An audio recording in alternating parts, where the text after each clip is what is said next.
আজ আমি আপনাদেরকে 3টি প্রশ্ন করব।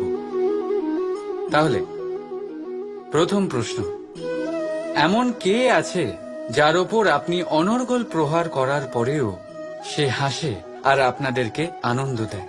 আপনাদের উত্তর হবে ভূমি বা বৃক্ষ। দ্বিতীয় প্রশ্ন, এমন কে আছে যে আপনার কিছু না বলাতেও সব জেনে যায়, সব বুঝে যায় আর নিঃস্বার্থভাবেই আপনার সাহায্য করতে থাকে? এবার আপনাদের উত্তর হবে ভাই বা বন্ধু। আর তৃতীয় প্রশ্ন, এমন কোন ভগবান আছেন যিনি নিজে বিষ পান করে আপনাকে জীবনের অমৃত প্রদান করেন? আপনি হয়তো উত্তর দেবেন মহাদেব। যদি আপনার উত্তর এইগুলি হয় তাহলে সেই উত্তর ভুল।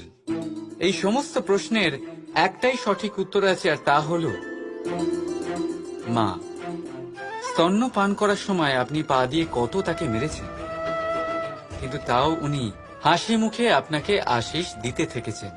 আপনি কিছু না বললেও উনি সব জেনে যান, আর এই জীবনের কঠিন পরিস্থিতির বিষ পান করে আপনাকে সুখের অমৃত দেন।